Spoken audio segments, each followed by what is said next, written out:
আমি আগামী ৬ মাসের মধ্যেই দেশে ফিরব এবং সবাইকে নাকে রশি লাগিয়ে জয় বাংলা বলাতে বাধ্য করাব।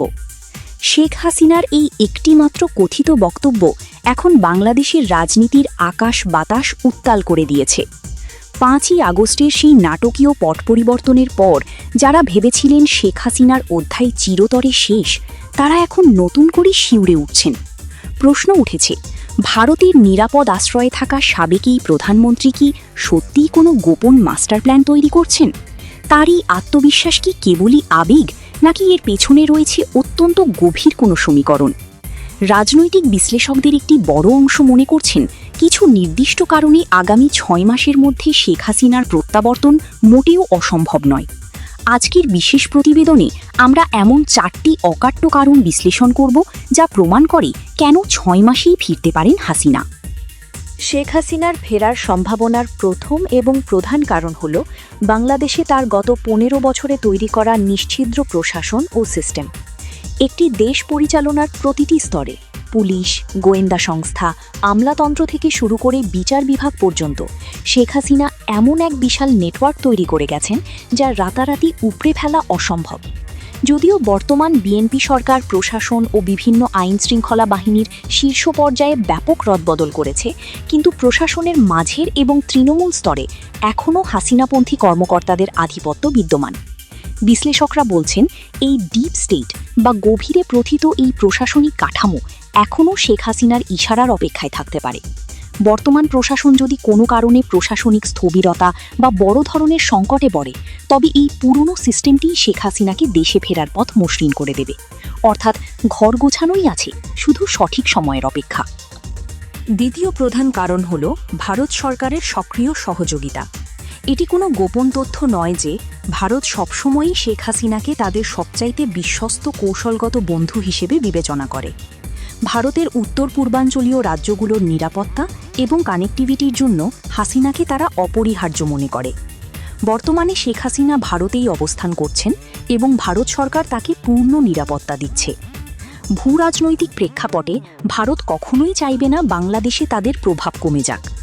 ভারত যদি মনে করে বর্তমান রাজনৈতিক অবস্থা তাদের নিরাপত্তার জন্য হুমকি স্বরূপ, তবে তারা আন্তর্জাতিক কূটনৈতিক চাপ তৈরি করে কিংবা কৌশলগত চাল চেলে শেখ হাসিনাকে পুনরায় রাজনীতিতে সক্রিয় করার চেষ্টা করবে।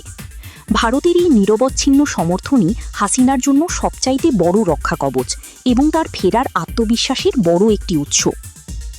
তৃতীয় কারণটি হল আওয়ামী লীগের সুবিস্তৃত রাজনৈতিক ভিত্তি ও বিশাল সমর্থক গোষ্ঠী। বাংলাদেশের প্রেক্ষাপটে আওয়ামী লীগ কেবল একটি দল নয়, এটি একটি ঐতিহাসিকভাবে প্রথিত রাজনৈতিক শক্তি। ৫ই আগস্টের পর দলটির প্রথম সারির নেতারা আত্মগোপনে চলে গেলেও তৃণমূলের কোটি কোটি সমর্থক কিন্তু বিলীন হয়ে যায়নি। তারা এখন কেবল সুযোগের অপেক্ষায়।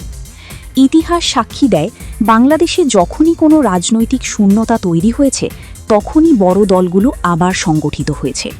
শেখ হাসিনার ওই একটি বক্তব্য, নাকে রশি দিয়ে জয় বাংলা বলাবো, মূলত তার সমর্থকদের উজ্জীবিত করার একটি শক্তিশালী মনস্তাত্ত্বিক দাওয়াই।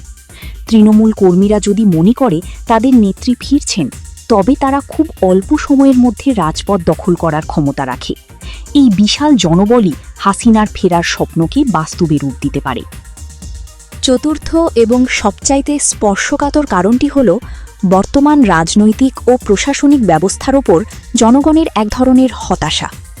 যদিও পরিবর্তনের জন্য মানুষ আন্দোলন করেছিল, কিন্তু পরবর্তী সময়ে দ্রব্যমূল্যের আকাশচুম্বী দাম, আইন শৃঙ্খলার অবনতি এবং এক ধরনের রাজনৈতিক অস্থিরতা সাধারণ মানুষের জীবনকে অতিষ্ঠ করে তুলছে।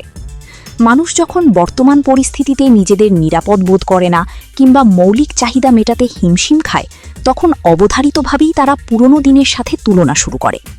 এই যে পাবলিক সেন্টিমেন্ট বা জনগণের মানসিকতা, এটাই এখন হাসিনার ফেরার বড় অস্ত্র হতে পারে।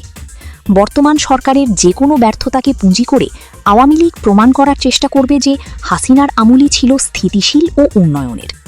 জনগণের এই নস্টালজিয়া এবং হতাশা যদি আগামী ৬ মাসে চরম রূপ নেয়, তবে রাজপথের পরিবেশ পাল্টে যেতে সময় লাগবে না। শেখ হাসিনার প্রত্যাবর্তন কি সত্যিই সম্ভব, নাকি তাঁর এই হুঁশিয়ারি কেবল তার সমর্থকদের চাঙ্গা রাখার কৌশল? রাজনীতির ময়দান বড়ই নিষ্ঠুর ও অনিশ্চিত। উপরে উল্লিখিত এই 4টি কারণ যেমন তার ফেরার পথ দেখাচ্ছে, তেমনি নতুন প্রজন্মের ছাত্র জনতার চেতনাও কিন্তু বড় এক দেয়াল হয়ে দাঁড়িয়ে আছে। তবে 6 মাস সময়টি বাংলাদেশের রাজনীতির জন্য এক বিশাল পরীক্ষা।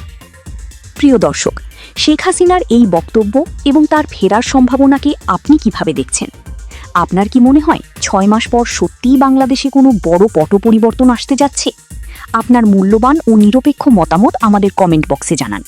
ভিডিওটি ভালো লাগলে লাইক ও শেয়ার করুন এবং পরবর্তী সব গভীর রাজনৈতিক বিশ্লেষণের জন্য আমাদের চ্যানেলটি সাবস্ক্রাইব করে পাশেই থাকুন। ধন্যবাদ।